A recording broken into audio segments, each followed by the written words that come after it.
வகுப்பை கவனித்துக் கொண்டிருக்கும் அனைத்து மாணவ மாணவியருக்கும் அன்பான வணக்கம். முந்தைய வகுப்புல நம்ம பாடம் 3 வேலைவாய்ப்பு மற்றும் வருமான கோட்பாடுகளில் 2 மதிப்பெண்கள் மற்றும் 1 மதிப்பெண்களை பற்றி பார்த்தோம். இன்றைய வகுப்பில் நம்ம பார்க்க போகிறது 3 மதிப்பெண் வினாக்கள் மற்றும் 5 மதிப்பெண் வினாக்கள். ஸோ அதை ஒன்றொன்னா இன்னைக்கு எப்படி அதை படிக்கணும் அப்படின்னு சொல்லிட்டு நம்ம பார்க்கலாம். இந்த 3 மதிப்பெண் வினாக்களில் முதலாவதாக நம்ம பார்க்க போகிறது ஃபர்ஸ்ட் கொஸ்டின் கீழ்காணுபவற்றை சுருக்கமாக விவரி. முதல்ல பருவகால வேலையின்மை, உடன்பாடில்லா வேலையின்மை, படித்தவர் வேலையின்மை, இந்த மூணுத்தை பற்றியும் நம்ம என்ன அப்படின்னு சொல்லிட்டு முதல்ல டிஸ்கிரைப் பண்ணிடணும். ஸோ ஃபர்ஸ்ட் ஒன் நம்ம பார்க்க போகிறது பருவகால வேலையின்மை. இந்த பருவகால வேலையின்மை அப்படின்னா என்னது? ஸோ இந்த கொஸ்டின்லேருந்து நம்ம என்ன தெரிஞ்சுக்கலாம் அப்படின்னா, பருவகால வேலையின்மையில் நம்ம என்னெல்லாம் இருக்குது அப்படின்றத நம்ம பார்க்க போகிறோம்.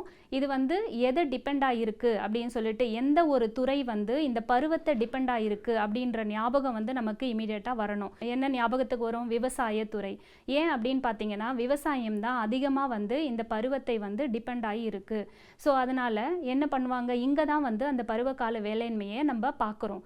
ஸோ இதனோட டெஃபினிஷன், இதனுடைய மீனிங் என்ன அப்படின்னு பார்த்தீங்கன்னா, ஒரு வருடத்தில் சில காலங்களில் மட்டும் நிலவும் வேலையின்மைக்கு பருவகால வேலையின்மை என்று பெயர். ஸோ ஒரு வருஷத்தில் ஒரு சில காலங்களில் வேலையின்மை ஏற்படுகிறது. ஏன் அந்த ஒரு சில காலங்களில் மட்டும் ஏற்படுது அப்படின்னு சொல்லிட்டு பார்த்தீங்க அப்படின்னா, ஏன்னா அது சீசனல் கிராப்ஸ். இப்போ ஒரு கரும்பு, பருத்தி இதையெல்லாம் விளைவிக்கும் போது ஒரு சீசனில் அந்த ப்ரொடக்ஷன் இருக்கும், அடுத்த சீசனுக்கு வேறு கிராப் அவங்க மாற்றுவாங்க. ஸோ அந்த டைமில் வேலை இல்லாமல் இருக்கும். ஸோ அதனால் விவசாயமும் விவசாயத்தை சார்ந்த தொழில்களும் ஈடுபட்டுள்ள உழைப்பாளர்களுக்கு இந்த வேலையின்மை ஏற்படுகிறது. ஸோ அதுதான் நம்ம என்ன வேலையின்மை அப்படின்னு சொல்கிறோம், பருவகால வேலையின்மை. ஸோ பருவகால வேலையின்மை என்பது ஒரு வருடத்தில் ஒரு சில காலங்களில் மட்டும் நிலவும் வேலையின்மைக்கு பருவகால வேலையின்மை அப்படின்னு சொல்கிறோம். ஸோ இதை விவசாயத்தை ஞாபகம் வச்சுக்கிட்டா நம்மளால் ஈஸியாக என்ன பண்ண முடியும், இந்த பருவகால வேலையின்மையை நம்மளால் எழுத முடியும். அடுத்ததாக என்ன சொல்லியிருக்காங்க, என்ன கொஸ்டின் கொடுத்துருக்காங்க அப்படின்னா, உடன்பாடில்லா வேலையின்மை. ஸோ இதை பிறழ்ச்சி வேலையின்மை அப்படின்னும் சொல்கிறாங்க. ஸோ இந்த உடன்பாடில்லா வேலையின்மை எதனால் ஏற்படுகிறது அப்படின்னு பார்த்தீங்கன்னா, உழைப்பாளர்களுடைய தேவை மற்றும் அளிப்பில் சமநிலையற்ற தன்மை. தேவை மற்றும் அளிப்பு அப்படின்னா என்ன அர்த்தம்? இப்போ உழைப்பாளர்கள் அதிகமாக தேவைப்படுறாங்க அப்படின்னா அந்த இடத்துல குறைவான அளிப்பு, அதாவது தொழிலாளர்கள் குறைவாக இருக்கிறார்கள் அப்படின்னு இருக்கும். இல்லை, அந்த உழைப்பாளர்கள் குறைவாக தேவைப்படுற இடத்துல அளிப்பு அதிகமாக இருக்கும். ஸோ இந்த ரெண்டும் சமநிலை இல்லாத காரணத்தால் தான் அங்கே ஒரு வேலையின்மை ஏற்படுகிறது. அந்த வேலையின்மையை நம்ம என்ன சொல்கிறோம் அப்படின்னு பார்த்தீங்கன்னா, உடன்பாடில்லா வேலையின்மை. இது ஒரு காரணமாகவும் இருக்குது. இன்னொரு காரணம் பார்த்தீங்கன்னா, உழைப்பாளர்கள் ஒரு இடத்திலிருந்து இன்னொரு இடத்திற்கு இடம்பெயர தயாராக இருப்பது இல்லை. அவங்க ரொம்ப தூரம் பயணம் பண்ணுறதுக்கு விருப்பம் இல்லாமல் இருப்பாங்க. ஒரு ஸ்டேட்லேருந்து இன்னொரு ஸ்டேட்டு போகிறதுக்கு, ஒரு கண்ட்ரிலேருந்து இன்னொரு கண்ட்ரி போகிறதுக்கோ அவங்களுக்கு விருப்பம் இல்லாமல் இருப்பதும் இந்த உடன்பாடில்லா வேலையின்மையில் வரும். ஸோ இது 2 ரீசன்ஸ் நம்ம சொல்லலாம். அடுத்ததாக நம்ம பார்க்க போகிறது படித்தவர் வேலையின்மை. ஸோ படித்த மக்களுக்கும் நிறைய பேர் வேலை இல்லாமல் இருக்கிறாங்க. ஸோ அதுவும் ஒன் ஆஃப் த ரீசன். ஏன் அது ஏற்படுது அப்படின்னு பார்த்தீங்கன்னா, இவங்க படித்து கல்வி தகுதி பெற்றிருக்காங்க, ஆனால் அந்த கல்வி தகுதிக்கு ஏற்றவாறு அவர்களுக்கு வேலை கிடைப்பது இல்லை. அவங்க ஏதோ ஒரு சின்னதாக ஒரு பார்ட் டைம் ஜாப் அக்செப்ட் பண்ணிட்டு அவங்க என்ன பண்ணுறாங்க, தே ஆர் ஒர்க்கிங். அது அவங்களுக்கு வேலையின்மையை தான் குறிக்கும். ஸோ அதுதான் நம்ம என்னன்னு சொல்கிறோம், கற்றோர் வேலையின்மை அல்லது படித்தவர் வேலையின்மை அப்படின்னு சொல்லுவோம். ஸோ சில நேரங்களில் படித்து கல்வி தகுதி பெற்றவர்களுக்கு வேலை கிடைப்பது இல்லை, இல்லைன்னா பகுதி நேர வேலை செய்பவர்கள் எல்லாம் இந்த வேலையின்மையில் அடங்குவார்கள். ஸோ இது மூணும் தான் 3 மார்க் கொஸ்டினில் ஹெட்டிங்காக கொடுத்துருக்காங்க. ஸோ அந்த ஹெட்டிங்கில் இருக்கக்கூடிய அந்த மீனிங்கை புரிஞ்சுக்கிட்டு நம்ம எழுதணும் அப்படின்னா கண்டிப்பாக நம்மளால் என்ன பண்ண முடியும், 3 மார்க்ஸ் இதில் ஸ்கோர் பண்ண முடியும். இப்போ ஜேபிசே விதியில் விளைவுகளை பற்றி குறிப்பு வரைக. முதலாவதாக அதிக உற்பத்திக்கோ வேலையின்மைக்கோ வாய்ப்பில்லை. ஜேபிசே என்ன சொல்லியிருக்காரு அப்படின்னா, there is no possibility of overproduction and unemployment. இங்கே அதிகமாக உற்பத்தி செய்ய வாய்ப்பே இல்லை. ஏன், எதை வச்சு சொன்னார் அப்படின்னு பார்த்தீங்கன்னா, அளிப்பு அதன் தேவையை தானே உருவாக்கும். என்னெல்லாம் உற்பத்தி செய்து மார்க்கெட்டுக்கு கொண்டு வராங்களோ அது எல்லாமே தேவைப்படும், அது எல்லாமே நுகரப்படும் அப்படின்றது தான் இந்த கிளாசிக்கல் எக்கானமிஸ்டனுடைய வியூ. அவங்களுடைய மைய கருத்தை இந்த அங்காடி விதியை பேஸ் பண்ணி தான் இருக்குது. ஸோ அதனால் இந்த ஒரு இம்ப்ளிகேஷன் அவர் சொல்லியிருக்கிறாரு. ஒன்று, அதிக உற்பத்திக்கோ வேலை வாய்ப்பு வாய்ப்புக்கோ வாய்ப்பில்லை அப்படின்னு. அடுத்ததாக பார்த்தோம்னா ரெண்டாவதாக பயன்படுத்தாத வளங்கள் நாட்டில் இருந்தால் முழு வேலைவாய்ப்பு வரை அவற்றை பயன்படுத்துவது லாபகரமாக இருக்கும். ஸோ பயன்படுத்தாத வளங்கள் அப்படின்னு பார்த்தீங்கன்னா அன்யூஸ்டு ரிசோர்சஸ். இப்போ எந்த வளங்கள் எல்லாம் பயன்படுத்தாமல் இருக்கோ, இப்போ லேபர் அப்படின்னா நம்ம உழைப்பு மட்டும் கிடையாது, உழைப்பும் ஒரு வளம். அதே மாதிரி இருக்கக்கூடிய மற்ற வளங்கள் எல்லாத்தையுமே வந்து பயன்படுத்தணும். ஸோ அந்த வளங்களை எல்லாம் எது வரைக்கும் பயன்படுத்தணும் அப்படின்னு சொல்லியிருக்காங்க அப்படின்னா முழு வேலை வாய்ப்பு வரை, ஃபுல் எம்ப்ளாய்மெண்ட் லெவலில் ரீச் ஆகிற வரைக்கும் நம்ம எல்லா ரிசோர்ஸஸையும் பயன்படுத்தணும் அப்படின்னு சொல்லியிருக்காங்க. அப்படி பயன்படுத்தினால் அது வந்து நமக்கு லாபகரமாக இருக்கும். ஸோ இது வந்து ரெண்டாவது இம்ப்ளிகேஷன். மூணாவதாக என்ன சொல்லியிருக்காரு அப்படின்னு சொல்லிட்டு பார்த்தீங்கன்னா, விலைக்கருவி தானாக இயங்குவதால் அங்கு அரசின் தலையீடு தேவை இருக்காது. விலைக்கருவி அப்படின்றது என்னது? Price mechanism. அவர் என்ன சொல்லியிருக்கிறாரு J B Say, there is automatic adjustment in the economy. So automatic இந்த price mechanism will act by it self.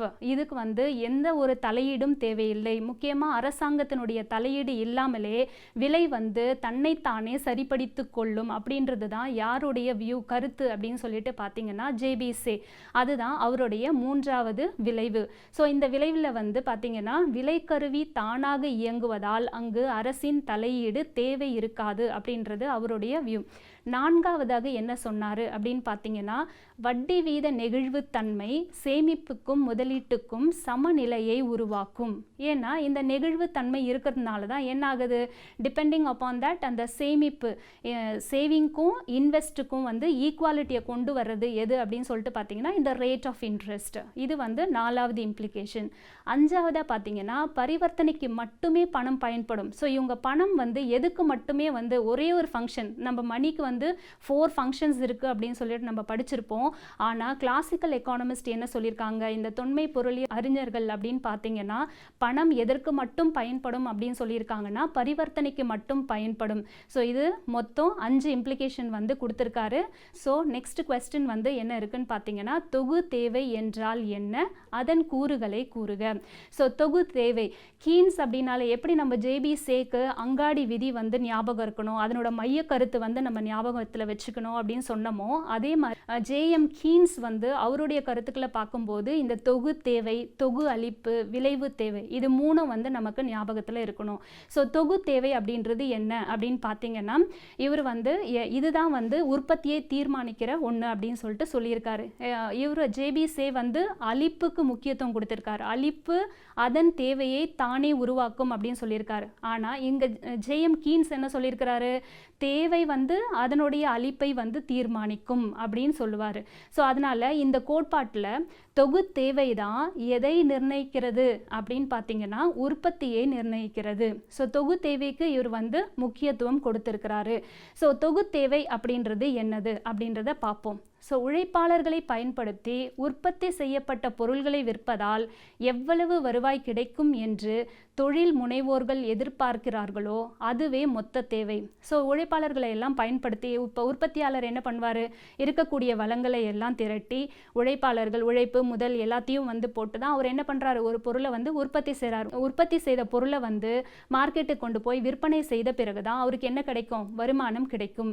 So அந்த மூலமாக எவ்வளவு வருவாய் கிடைக்குதோ அதுதான் என்ன அப்படின்னு சொல்கிறோம், இங்கே மொத்த தேவை அப்படின்னு சொல்லிட்டு சொல்கிறோம். ஸோ இதுதான் வந்து அந்த மொத்த தேவையினுடைய மீனிங். இந்த தொகு தேவை, மொத்த தேவை இல்லைனா தொகு தேவை, அதனுடைய கூறுகள் என்னென்ன அப்படின்னு சொல்லிட்டு பார்த்தோம்னா, கூறுகள் இல்லைனா பகுதிகள், இது எத்தனை பகுதிகளாக பிரிக்கப்பட்டிருக்கு அப்படின்னு சொல்லிட்டு பார்த்தோம்னா 4 பகுதிகளாக பிரிக்கப்பட்டிருக்கிறது. ஸோ அந்த 4 பகுதிகள் என்னென்ன அப்படின்றத நம்ம இங்கே பார்ப்போம். ஸோ 1 வந்து நுகர்வு தேவை, 2 முதலீட்டு தேவை, 3 அரசு செலவு, 4 நிகர ஏற்றுமதி. இப்போ நம்ம அந்த அக்ரிகேட் டிமாண்ட் இந்த ஃபார்முலா வந்து ஒன் வேர்ட் ஆன்சர் படிக்கும்போது கூட நம்ம படிச்சிருக்கோம். ஸோ என்ன படிச்சிருக்கோம், aggregate demand is equal to C plus I plus G plus X minus M. முதல்ல வந்து நுகர்வோருக்கான செலவு, நுகரும் போது என்னெல்லாம் செலவு வந்து செய்கிறார்கள் அப்படின்றது அந்த கன்சம்ஷன் எக்ஸ்பெண்டிச்சர், அந்த நுகர்வு தேவையில் வந்துடும். அடுத்ததாக பார்த்தீங்கன்னா முதலீட்டு தேவை, அதாவது இன்வெஸ்ட்மெண்ட் எக்ஸ்பெண்டிச்சர். ஸோ இந்த இன்வெஸ்ட்மெண்ட் எக்ஸ்பெண்டிச்சரில் என்னெல்லாம் வரும் அப்படின்னு பார்த்தீங்கன்னா, முதலீட்டாளர்கள் என்னெல்லாம் வந்து செலவு செய்கிறார்களோ அது வந்து இந்த இன்வெஸ்ட்மெண்ட் எக்ஸ்பெண்டிச்சரில் வரும். அதுதான் நம்ம என்ன சொல்கிறோம், முதலீட்டு தேவை. மூன்றாவதாக அரசாங்கம் செய்யக்கூடிய செலவினங்கள்லாம் அரசு செலவில் வந்துடும். நான்காவதாக நிகர ஏற்றுமதி. எந்த அளவுக்கு ஒரு நாட்டில் வந்து நம்ம ஏற்றுமதியும் அந்த இறக்குமதியும், ஏற்றுமதியிலேருந்து இறக்குமதியை கழித்தா நமக்கு என்ன கிடைக்கும், நிகர ஏற்றுமதி என்றது கிடைக்கும். ஸோ இது 4 பகுதிகளாக பிரிக்கப்பட்டிருக்கு. அதுதான் நம்ம என்ன சொல்கிறோம், இதனுடைய கூறுகள். எதனுடைய கூறுகள், தொகு தேவையினுடைய கூறுகள். ஸோ இந்த தொகு தேவை என்றால் என்ன அப்படின்றதுக்கு மீனிங் பார்த்தோம். அதனுடைய கூறுகள் எத்தனை பகுதிகளாக பிரிக்கப்பட்டிருக்கிறது அப்படின்றதும் நம்ம பார்த்தோம். இந்த 2 பார்ட்டும் எழுதுனீங்கன்னா கட்டாயமாக இதுலேருந்து 3 மதிப்பெண்கள் நீங்கள் பெறலாம். அடுத்ததாக நம்ம பார்க்கக்கூடிய கொஸ்டின் என்ன அப்படின்னு பார்த்தீங்கன்னா, டிஃப்ரென்சியேஷன் பார்க்க போகிறோம். ஸோ தொன்மையத்தையும் கீன்சியத்தையும் ஒப்பிடுக. ஸோ ஃபர்ஸ்ட் வந்து இந்த கீன்சியம், அடுத்தது பார்த்தீங்கன்னா தொன்மையையும், அதாவது ஜேஎம் கீன்ஸ், கினீஷியனிசம் சொல்லுவாங்க, கிளாசிசம் அப்படின்னு சொல்லிட்டு சொல்கிறாங்க ஆங்கிலத்தில். ஃபர்ஸ்ட் வந்து என்ன பாயிண்ட் பார்த்தீங்கன்னா, குறுகிய கால சமநிலை. குறுகிய கால சமநிலை அப்படின்னா என்ன அர்த்தம் அப்படின்னா, அவருடைய ஈக்விலிபிரியம் எதை பேஸ் பண்ணி இருக்குது, யாரோட ஈக்விலிபிரியம், கீன்ஸினுடைய ஈக்விலிபிரியம் எதை பேஸ் பண்ணி இருக்குது அப்படின்னு சொல்லிட்டு பார்த்தீங்கன்னா குறுகிய காலத்தை பேஸ் பண்ணியிருக்கு.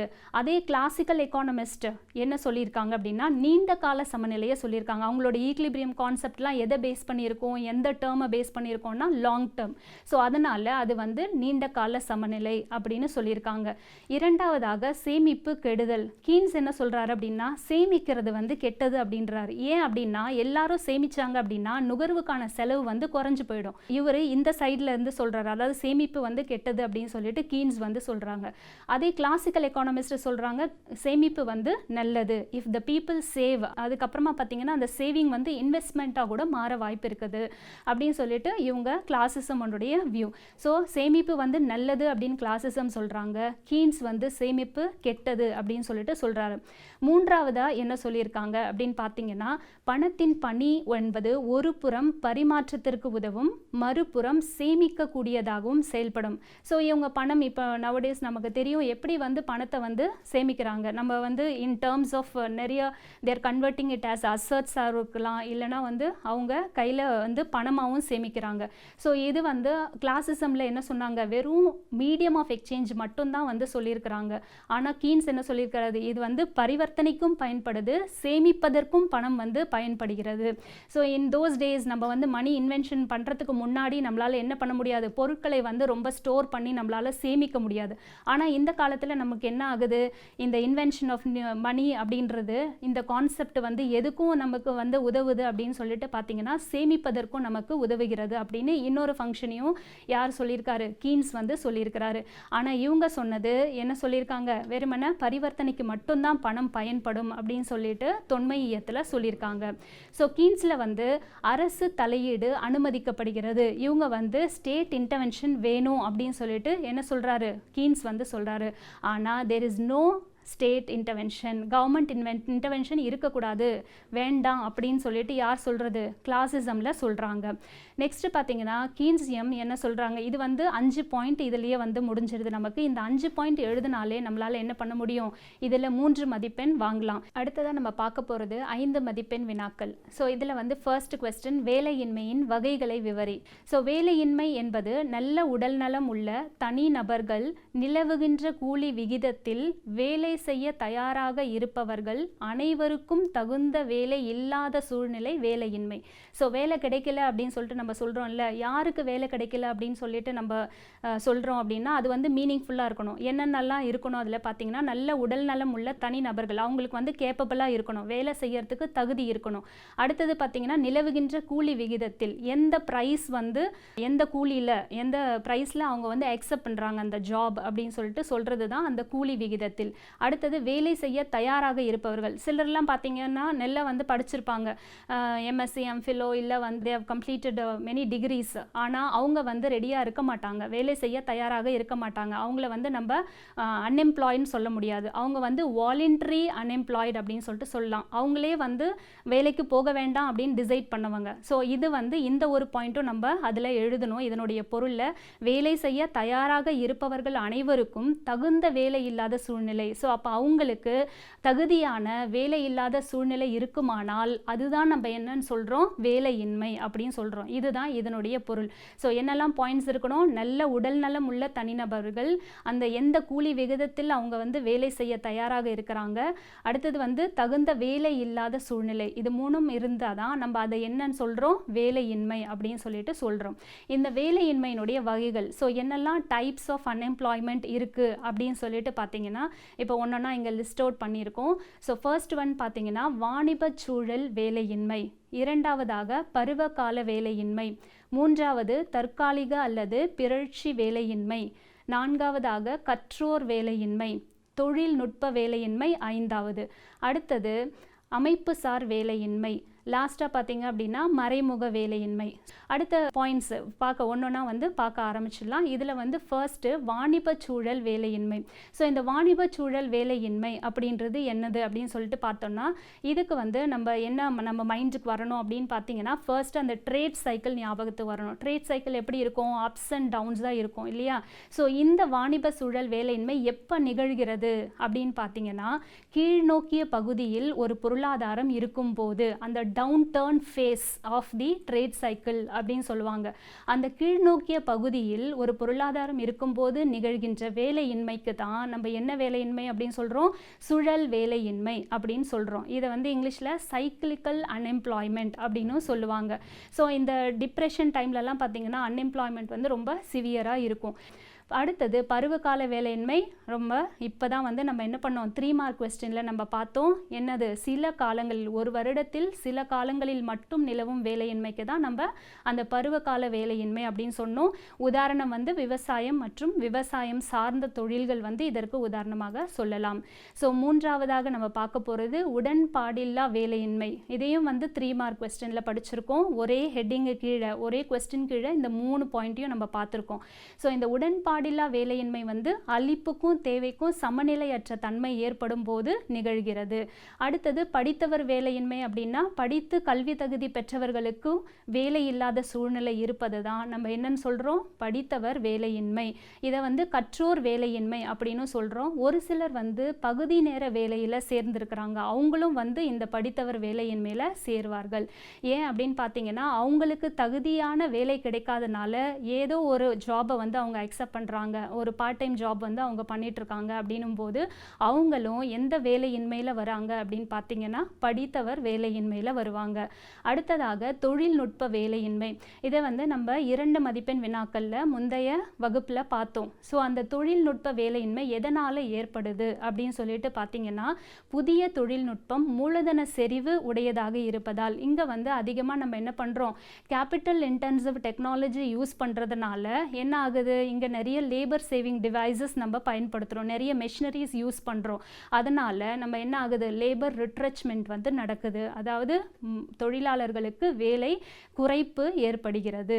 அதனால் எதனால் ஏற்படுகிறது இங்கே மெயினாக அப்படின்னு பார்த்தீங்கன்னா, ஏன்னா தொழில்நுட்பத்தினால், இந்த டெக்னாலஜினால் ஏற்படக்கூடிய அந்த வேலையின்மை. அதனால தான் இது என்ன வேலையின்மை அப்படின்னு சொல்கிறோம், தொழில்நுட்ப வேலையின்மை அப்படின்னு சொல்கிறோம். ஸோ இதுக்கு மெயின் ரீசன் என்ன, கீவேர்ட் அப்படின்னு பார்த்தீங்கன்னா இந்த தொழில்நுட்பம் எப்படிப்பட்டதாக இருக்கிறது, மூலதன செறிவு வாய்ந்ததாக இருக்கிறது அப்படின்னு சொல்லலாம். ஸோ அடுத்ததாக அமைப்புசார் வேலையின்மை. இந்த அமைப்புசார் வேலையின்மை அப்படின்றது என்னது அப்படின்ட்டு பார்த்தீங்கன்னா சமூக அமைப்பில் ஏற்படும் பெரிய மாற்றங்களால், இப்போ வந்து நிறைய சேஞ்சஸ் வந்து நடக்குது நம்ம சமுதாயத்தில். அப்படின்னும் போது இந்த மாதிரி டைப் ஆஃப் அன்எம்ப்ளாய்மெண்ட் வந்து நடக்குது. இந்த அன்எம்ப்ளாய்மெண்ட்டில் பார்த்தீங்கன்னா என்ன ஆகுது, ஒரு பொருளுக்கான தேவை கூடும்போது மற்றொரு பொருளுக்கான தேவை வந்து குறைகிறது. எக்ஸாம்பிள் என்ன சொல்லலாம்னா, இப்போது மொபைல் ஃபோன்ஸ் இருக்குது, அதனுடைய மொபைல் ஃபோன்ஸினுடைய தேவை வந்து அதிகமாக நம்ம கேமராஸ் யூஸ் பண்ணுறதும், கேல்குலேட்டர்ஸ் இருக்கட்டும், டேப் ரெக்கார்டர்ஸ், இதனுடைய தேவையெல்லாம் குறைஞ்சிச்சு. ஸோ அதனுடைய தேவை குறைஞ்சா அதில் இருக்க மக்கள் வந்து அன்எம்ப்ளாய்டாக ஆகுறாங்க. ஸோ அதனால் இந்த அமைப்புசார் வேலையின்மை ஏற்படுகிறது. ஸோ அடுத்ததாக நம்ம பார்க்க போகிறது 7வது ஹெட்டிங் மறைமுக வேலையின்மை. ஸோ இந்த மறைமுக வேலையின்மை அப்படின்றது என்னது அப்படின்னு பார்த்தீங்கன்னா தேவைக்கு அதிகமானவர்கள் ஒரு வேலையில் ஈடுபடுவதால் இந்த மறைமுக வேலையின்மை ஏற்படுகிறது. இப்போ அவங்க வந்து அந்த உற்பத்தியில் என்ன ஆக மாட்டாங்க, அவங்க இல்லைன்னாலும் உற்பத்தியில் வந்து எந்த பாதிப்பும் ஏற்படாது. அதனால் அவங்களுடைய இறுதிநிலை உற்பத்தி திறன் எப்படி இருக்கும் இருக்கும் அப்படின்னு பார்த்தீங்கன்னா 0 இருக்கும், இல்லை எதிர்மறையாக இருக்கும். ஸோ அப்படின்னு சொல்கிறாங்க. ஸோ அதனால் இவங்களுடைய உழைப்பு வந்து அந்த உற்பத்திக்கு எந்தவித பாதிப்பையும் ஏற்படுத்தாது. ஏன்னா இவங்க எக்ஸ்ட்ரா ஆட் பண்ணி அவங்க என்ன பண்ணுறாங்க, வேலை இல்லாததுனால அவங்க இருக்கிற உழைப்பாளர்களோட சேர்ந்து அந்த வேலையை ஏற்றுக்கொள்கிறார்கள். ஸோ தேவைக்கு அதிகமானவர்கள் ஒரு வேலையில் இருந்தால் அது என்ன வேலையின்மை அப்படின்னு சொல்கிறோம், அது மறைமுக வேலையின்மை அப்படின்னு சொல்கிறோம். இதுக்கும் எக்ஸாம்பிள் நம்ம பருவகால வேலையின்மைக்கு பார்த்தோம் இல்லையா. ஸோ அதில் என்ன சொன்னோம், உதாரணம் அந்த விவசாயத்துறை தான் எக்ஸாம்பிளாக சொன்னோம். அதே மாதிரி இந்த மறைமுக வேலையின்மையும் எங்கே அதிகமாக பார்க்கலாம் அப்படின்னு பார்த்தீங்கன்னா விவசாயத்தில் வந்து நம்ம பார்க்கலாம். அடுத்ததாக இது வரைக்கும் நம்ம என்னெல்லாம் பார்த்தோம் அப்படின்னு பார்த்தீங்கன்னா வேலையின்மையினுடைய வகைகள். இதில் 7 ஹெட்டிங் வந்து கொடுத்துருக்காங்க. அட்லீஸ்ட் நல்லா தரவாக 5 ஹெட்டிங் படிச்சுக்கோங்க. 6வது 7வது பாயிண்ட்டும், ஏன்னா ஏதாவது தவறுகள் இருந்தால் எல்லா பாயிண்ட்டையும் எழுதுனீங்கன்னா உங்களுக்கு முழுமையாக 5 மதிப்பெண்கள் வந்து உங்களுக்கு பெறுவதற்கு ஈஸியாக இருக்கும். அடுத்த கொஸ்டின் நம்ம பார்க்க போகிறது வந்து அங்காடி விதியின் திறனாய்வு செய்க. ஸோ அங்காடி விதியை வந்து எப்படி வந்து திறனாய்வுனா கிரிட்டிசிசம், என்னெல்லாம் கிரிட்டிசிசம் வந்து ஜேபி சேயினுடைய அந்த அங்காடி விதிக்கு வந்து கொடுத்துருக்காங்க அப்படின்றத நம்ம இங்கே பார்க்க போகிறோம். ஃபர்ஸ்ட் கீன்ஸ் என்ன சொல்கிறாரு அப்படின்னு பார்த்தீங்கன்னா, அளிப்பு அதற்கான தேவையை உருவாக்காது. ஏன்னா மெயின் மைய கருத்து அங்காடி விதியினுடைய மைய கருத்து அப்படின்னு நம்ம சொன்னதே என்ன சொன்னோம், அளிப்பு அதன் தேவையை தானே நிர்ணயிக்கும் அப்படின்னு சொல்லியிருக்கிறாரு. ஸோ ஆனால் இங்கே என்ன சொல்லியிருக்காங்க, அளிப்பு அதற்கான தேவையை உருவாக்காது. அந்த ஃபர்ஸ்ட் பாயிண்ட்டையே அவர் என்ன பண்ணார், கிரிட்டிசைஸ் பண்ணார். என்ன சொல்ல வராரு, உற்பத்தி அதிகரிக்கும் அளவிற்கு தேவை அதிகரிக்காவிட்டால் இந்த விதி செயல்படாது. இப்போ நிறைய உற்பத்தி வந்து பண்ணுறாங்க, நிறைய பொருட்கள் வந்து சந்தைக்கு வந்திருக்கு. இப்போ அது நுகரப்படாமல் இருந்தால் என்ன ஆகும், இந்த சந்தை விதி வந்து பொய்த்து போய்விடும். So it becomes false. அதனால தான் இவர் என்ன சொல்கிறாரு, உற்பத்தி அதிகரிக்கும் போது அது வந்து தேவை அதிகரிக்கலை அப்படின்னா இந்த விதி வந்து செயல்படாது அப்படின்னு கீன்ஸ் சொல்றாரு. இதுதான் ஃபர்ஸ்ட் கிரிட்டிசிசம் அப்படின்றத நம்ம பார்க்குறோம். செகண்ட் என்ன சொல்லியிருக்காங்க, பொருளாதாரத்தில் தானாக சரி செய்து கொள்ளும் அமைப்பு வேலையின்மையை குறைக்காது. கிளாசிக்கல் எக்கானமிஸ்ட் என்ன சொல்றாங்க, எக்கானமி வந்து தன்னைத்தானே சரி செய்து கொள்ளும், தானே வந்து எல்லாமே வந்து செட்ரைட் ஆகிடும், அங்கே வந்து கவர்மெண்ட்டோட இன்டர்வென்ஷன் வேண்டவே வேண்டாம் அப்படின்றது தான் தொன்மை பொருளியல் அறிஞர்களுடைய வாதம். ஆனால் இங்கே வந்து என்ன சொல்கிறாரு அவர், தானாக சரி செய்து அமைப்பு வந்து வேலையின்மையை குறைக்காது. ஸோ இப்போ அன்எம்ப்ளாய்டாக இருக்கிறாங்க அப்படின்னா அந்த இது வந்து நம்பரை வந்து ரெடியூஸ் பண்ண முடியாது இந்த ஒரு எடுகோள் மூலமாக அப்படின்னு சொல்லிட்டு யார் சொல்கிறது, கீன்ஸ் வந்து சொல்கிறாரு. ஸோ மூலதன விகிதத்தை அதிகரித்து வேலையின்மையை குறைக்கலாம். இப்போ வந்து நம்ம என்ன பண்ணுறோம், மூலதனத்தை கேபிட்டல் வந்து அதிகமாக இன்வெஸ்ட் பண்ணி என்ன பண்ணலாம், எம்ப்ளாய்மெண்ட்டை வந்து கிரியேட் பண்ணலாம் அப்படின்னு சொல்லிட்டு சொல்கிறாரு. தானாக சரி செய்தும் கொள்ளும் அமைப்புனால இது வந்து சரி செய்ய முடியாது அப்படின்றது கீன்ஸினுடைய வாதம். மூன்றாவது நம்ம என்ன பார்க்குறோம் அப்படின்னா, தனிநபர்கள் எதிர்பாராத சூழ்நிலைகளுக்காகவும் வியாபாரிகள் நடவடிக்கைகளுக்காகவும் பணத்தை இருப்பாக வைத்திருப்பார்கள். கொஞ்சம் கேஷ் வந்து நம்ம என்ன பண்ணுவோம், அன்ஃபோர்சீன் சிச்சுவேஷன்ஸ், இப்போ ஏதாவது நடக்கலாம் அப்படின்னு சொல்லிட்டு என்ன பண்ணுவாங்க, தனி மனிதர்களாக இருக்கட்டும் வியாபாரிகளாக இருக்கட்டும் அவங்க என்ன பண்ணுவாங்க அப்படின்னா கொஞ்சம் பார்ட் ஆஃப் மணி வந்து அவங்க சேவ் பண்ணுவாங்க. ஆனால் அதனால் பணம் வந்து நடுநிலையாக இருக்காது, மணி இஸ் நியூட்ரல் அப்படின்னு சொல்லிட்டு யார் சொல்கிறாங்க, இவர் வந்து சொல்லியிருக்காரு, அதை வந்து கிரிட்டிசைஸ் பண்ணியிருக்காங்க. ஸோ அதனால தான் பணம் வந்து நடுநிலையாக இருக்காது அப்படின்றது சொல்லியிருக்காங்க. அடுத்தது சேயினுடைய சந்தை விதி என்ன சொல்லுதுன்னா, அளிப்பு தன் தேவை தானே உருவாக்கும் என்ற அடிப்படையில் செயல்படுவதால் அதிக உற்பத்திக்கு வாய்ப்பில்லை என்று கூறுகிறது. நம்ம ஃபர்ஸ்ட் பார்த்தோம்ல விளைவுகள், என்ன விளைவுகள் இருந்தது, அதிக உற்பத்திக்கோ வேலையின்மைக்கோ வாய்ப்பே இல்லை அப்படின்னு சொல்லியிருக்காரு. ஆனால் இங்கே வந்து இங்கே வந்து நம்ம என்ன சொல்கிறோம், அளிப்பு அதன் தேவையை தானே உருவாக்கும் அப்படின்ற அடிப்படை இருக்கிறதுனால அதிக உற்பத்திக்கு வாய்ப்பு இல்லைன்னு சொல்கிறாங்க. ஆனால் ரியலாக இன்னைக்கு இருக்கிற சிச்சுவேஷனில் நம்ம பார்க்கும்போது there is possibility of over production, அங்கே வந்து அதிக உற்பத்தியும் நடக்கிறது அப்படின்ற வேலையின்மையும் ஏற்படுகிறது அப்படின்றத நம்ம இங்கே பார்க்குறோம். ஸோ அதனால் இது ஒரு கிரிட்டிசிசமாக எடுத்துக்கிறோம். ஸோ ஆனால் கீன்ஸின் கூற்றுப்படி அளவுக்கு அதிகமான உற்பத்திக்கு வாய்ப்பு இருக்குது அப்படின்றத அவர் வந்து சொல்லியிருக்கிறாரு. நெக்ஸ்ட்டு, முதலாளித்துவ நாடுகளில் குறைவான வேலை உள்ளதால் முழு வேலை வாய்ப்புக்கு சாத்தியமில்லை என கீன்ஸ் வந்து கூறுகிறார். என்ன சொல்ல வராரு, எப்பவுமே வந்து அவங்க என்ன சொல்லியிருக்காங்க, எந்த எடுகோலை வச்சுருக்காங்க தொன்மை பொருளியல் அறிஞர்கள் அப்படின்னு பார்த்தீங்கன்னா முழு வேலை வாய்ப்பு, அதாவது வந்து ஃபுல் எம்ப்ளாய்மெண்ட் ஆஃப் ரிசோர்ஸஸ் அப்படின்னு சொல்லிட்டு சொல்லியிருக்கிறாங்க. அந்த முழு வேலைவாய்ப்புக்கு சாத்தியமே இல்லை அப்படின்னு கீன்ஸ் சொல்கிறதுக்கு காரணம் என்ன அப்படின்னு பார்த்தீங்கன்னா, முதலாளித்துவ நாடுகளில் யூஸ்வலாக என்ன கைண்ட் ஆஃப் டெக்னாலஜி அவங்க யூஸ் பண்ணுறாங்க, இல்லை அவங்க லேபர் இன்டென்சிவாக யூஸ் பண்ணுவாங்க இல்லை, ஏன்னா அவங்க வந்து அதிகமான பணம் வந்து முதலீடு செய்வாங்க. ஸோ அங்கே வந்து கேபிட்டல் இன்டென்சிவ் டெக்னாலஜி யூஸ் பண்ணுறதுனால கண்டிப்பாக அங்கே வந்து என்ன இருக்கும், கண்டிப்பாக குறைவான வேலை தான் இருக்கும். அப்போ எப்படி வந்து முழு வேலை வாய்ப்புக்கு வந்து சாத்தியம் இருக்கும் அப்படின்னு கீன்ஸ் வந்து சொல்கிறாரு. அடுத்தது லாஸ்ட்டாக பார்த்தோம் அப்படின்னா, அளவுக்கு அதிகமான உற்பத்தியும் அதிக வேலையின்மையையும் பல முதலாளித்துவ நாடுகளில் காணப்படுவதால் அரசு தலையீடு அவசியம் என கீன்ஸ் கூறுகிறார். ஏன்னா ஒரு சமுதாயம் வந்து ஈக்குவல் பொசிஷனை அடையணும் அப்படின்னா கண்டிப்பாக அங்கே வந்து ஸ்டேட் இன்டர்வென்ஷன், கவர்மெண்ட் இன்டர்வென்ஷன் வந்து இருக்கணும். ஏன்னா அதிகமாக உற்பத்தி செய்வாங்க யார், முதலாளித்துவ நாடுகள் எல்லாம். அதே மாதிரி அதிக வேலையின்மையும் இருக்குது. இதை எல்லாத்தையும் ரெடியூஸ் பண்ணி செட்ரைட் பண்ணணும் அப்படின்னு பார்த்தீங்கன்னா அது வந்து யாரால தான் முடியும், யார் தான் தலையிட முடியும் அப்படின்னு பார்த்தீங்கன்னா அரசாங்கம் தான் தலையிட முடியும். ஸோ அதனால் அரசாங்கத்தினுடைய தலையீடு மிகவும் அவசியம் அப்படின்னு சொல்லிட்டு கீன்ஸ் வந்து எடுத்துரைக்கிறார். இது எல்லாமே எதில் வருது அப்படின்னு சொல்லிட்டு பார்த்தீங்கன்னா சே அங்காடி விதியினுடைய திறனாய்வில் வருது. ஸோ இதனுடைய இம்பார்ட்டன்ட் பாயிண்ட்ஸ் எல்லாம் வந்து நம்ம அண்டர்லைன் பண்ணி வச்சுட்டு ஹிண்ட் மாதிரி எடுத்துக்கிட்டு அதை வந்து படித்தோம் அப்படின்னா அது வந்து மறக்கவே மறக்காது. ஸோ இதுலேயும் வந்து பார்த்தீங்கன்னா எல்லா பாயிண்ட்ஸும் நீங்கள் அட்டன் பண்ணீங்க. இது வெறும் ஒரு 6 பாயிண்ட்ஸ் தான் இருக்குது. இந்த 6 பாயிண்ட்ஸ் எழுதினாலே கண்டிப்பாக உங்களுக்கு வந்து ஈஸியாக 5 மார்க்ஸ் வந்து நீங்கள் வாங்கிடலாம். ஸோ இதுதான் வந்து சே அங்காடி விதியின் திறனாய்வு அப்படின்னு சொல்லிட்டு நம்ம பார்க்குறோம். அடுத்ததாக நம்ம பார்க்க போகிறது வந்து தொன்மை கோட்பாடு, கீன்ஸ் கோட்பாடு ஆகியவற்றிற்கு இடையிலான வேறுபாடுகளை விளக்குக. வேறுபாடுகள் ஏற்கனவே நம்ம 3 மார்க் கொஸ்டினில் பார்த்தோம். அங்கே வந்து வெறும் 5 பாயிண்ட்ஸ் மட்டும்தான் கேட்டிருந்தாங்க. அந்த 5 பாயிண்ட்ஸையும் நான் வந்து என்ன பண்ணேன், இப்போ தான் எக்ஸ்பிளைன் பண்ணேன். ஸோ மீதி இருக்கக்கூடிய பாயிண்ட்ஸை வந்து ஒன்று ஒன்றா பார்ப்போம். ஏன்னா 5 பாயிண்ட்ஸ் என்ன சொன்னோம், ஃபர்ஸ்ட் ஒன் வந்து குறுகிய கால சமநிலை, இங்கே வந்து கிளாசிசமில் என்ன பார்த்தோம், நீண்ட கால சமநிலை. இதே கீன்ஸில் வந்து பணத்தின் பணி வந்து ஒரு புறம் பரிமாற்றத்திற்கு உதவுகிறது, மறுபுறம் வந்து சேமிக்கக்கூடியதாகவும் இருக்கிறது. ஆனால் இங்கே வந்து பரிவர்த்தனைக்கு மட்டுமே உதவும் அப்படின்னு சொல்லிட்டு தொன்மையத்தில் பார்த்தோம். இதில் வந்து சேமிப்பு வந்து கெடுதல் அப்படின்னு கீன்ஸ் சொல்லியிருக்கிறாரு. கிளாசிசமில் வந்து சேமிப்பு நல்லது அப்படின்னு சொல்லியிருக்காங்க. இதில் ஒரு நாட்டினுடைய பிரச்சனைகளை தாக்குவதற்கு, ஒரு நாட்டினுடைய பிரச்சனைகளை ஃபேஸ் பண்ணுறதுக்கு எந்த ஒரு அணுகுமுறை வேணும், அப்ரோச் வேணும் அப்படின்னு பார்த்தீங்கன்னா வேரியல் அணுகுமுறை, அதாவது வந்து மேக்ரோ எக்கனாமிக் அப்ரோச் வேணும் அப்படின்னு சொல்லிட்டு கீன்ஸ் சொல்லியிருக்கிறாரு. இவங்க வந்து என்ன வேணும், மைக்ரோ எக்கனாமிக் அப்ரோச் வந்து யார் வேணும்னு சொல்லியிருக்காங்க, இந்த கிளாசிக்கல் எக்கானமிஸ்ட் சொல்லியிருக்காங்க. அடுத்தது அரசு தலையீடு வந்து அனுமதிக்கப்படுகிறது கீன்ஸில். இங்கே தொன்மையத்தில் வந்து தலையிடா கொள்கையை வலியுறுத்துகிறது. இங்கே வந்து எல்லா சூழ்நிலைகளுக்கும் முழு வேலைவாய்ப்பு மற்றும் குறை முழு வேலைவாய்ப்பு. ஆனால் இங்கே என்ன சொல்லியிருக்காங்க, முழு வேலைவாய்ப்பு சூழலுக்கு மட்டுமே பொருந்தக்கூடியது. ஸோ எல்லா சிச்சுவேஷனுக்கும் ஃபுல் எம்ப்ளாய்மெண்ட் தான் இது வந்து சூட்டபிள் அப்படின்னு சொல்லிட்டு கிளாசிசம் வந்து சொல்லியிருக்காங்க. ஸோ இங்கே முரண்பாடுகளை கொண்டது முதலாளித்துவம் அப்படின்றது இவர் வந்து யார் சொல்லியிருக்காரு, கீன்ஸ் வந்து சொல்லியிருக்காரு.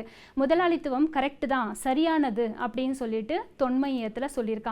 இந்த வகுப்பில் இது வரைக்கும் நம்ம 3 மதிப்பெண் மற்றும் 5 மதிப்பெண் வினாக்களை வந்து பார்த்துருக்கோம். ஸோ இது எல்லாம் உங்களுக்கு புரிஞ்சிருக்கும் அப்படின்னு சொல்லிட்டு நம்புகிறேன். ஸோ இதை வந்து நீங்கள் படிக்க ஆரம்பிச்சிங்க அப்படின்னா கண்டிப்பாக உங்களுக்கு ஈஸியாக இருக்கும். ஏன்னா ஒரே கொஸ்டின் உங்களுக்கு தெரியும், நிறைய இடத்துல வந்து உங்களுக்கு ரிப்பீட்டும் ஆகுது, அதனால உங்களுக்கு அது ஈஸியாகவும் இருக்கும் அப்படின்ட்டு நம்புகிறேன். ஸோ அடுத்த வகுப்பில் நம்ம டயக்ராமேட்டிக் கொஸ்டின்ஸ் எல்லாம் பார்க்கலாம். நன்றி.